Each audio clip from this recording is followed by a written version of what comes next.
What's good, people? Thanks for coming back to check out my channel again. Today I'm going to go ahead and have another quick tutorial based on how to use Instantiate. So just before I start, go ahead and do a quick subscribe and like, and maybe even leave a comment. So today's quick little lesson is all about Instantiate. So Instantiate is a little function that helps you create stuff.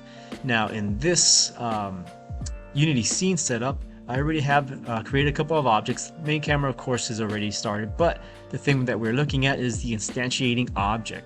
So what I have in here is the make circle script. The circle is going to be the object that I'm going to be spawning, and the spawn point is the location at where I'm going to be spawning the circle at. So you can see that the spawn point is going to be right here, and the location is on the right side that shows the X and the Y and Z also coordinates. So in a moment I'll show you right now. I'm going to go ahead and play, and I've got this set up so that if you hit a key button, in this case it's going to be J, you end up creating the object. So on the left you see circle clone, and that's going to be the instantiated object that I have set out for you guys. Now if you take a look, if I keep on hitting that J button, you start seeing the left side get populated, right? So you guys can see that those are the objects that I'm creating, and of course they're overlapping so you can't see it, but on the far left you can actually see them all building up as you keep on pressing J, and I'll show you what it looks like in the code. So check it out, people. I already have created the script. Let me tell you what I got. So I use serialized field to be able to just grab and plug in the object that I want. In this case, the object is going to be a circle. It's a very simple object. I think it was a sprite that I just simply created. The spawn point, which I created in the Unity scene, I pretty much also just dragged and plugged it in. Also, I needed a game object item that is going to be able to hold this object right after it is instantiated.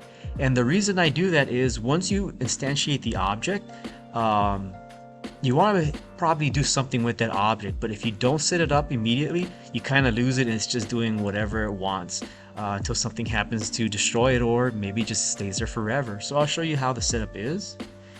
Now in the update, I just have a quick simple script that is going to be holding the body that if input get keyed down takes the J input, it's going to go ahead and instantiate, and that's the bread and butter of this lesson today, right? This is what we're doing.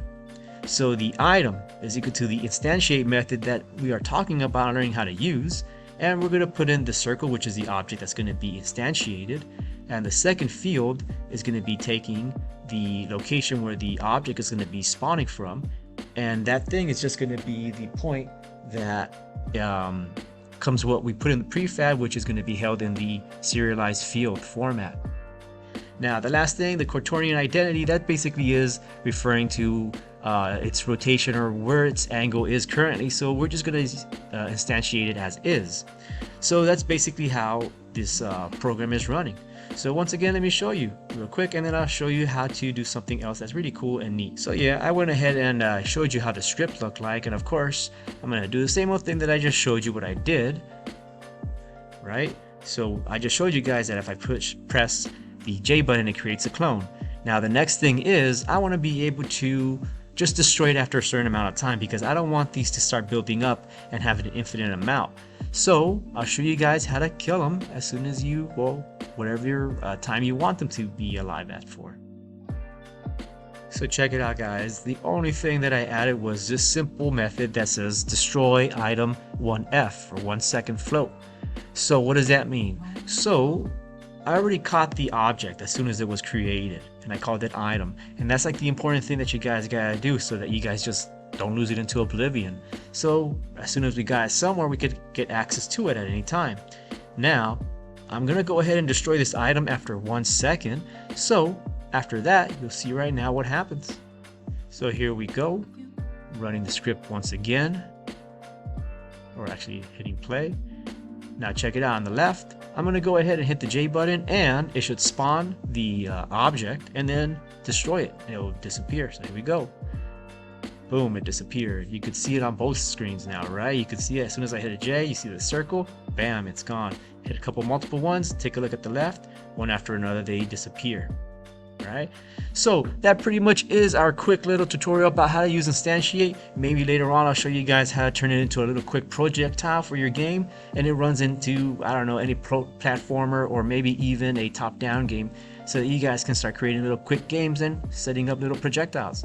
Alright, if you liked the video, go ahead, subscribe and like, and catch you guys later.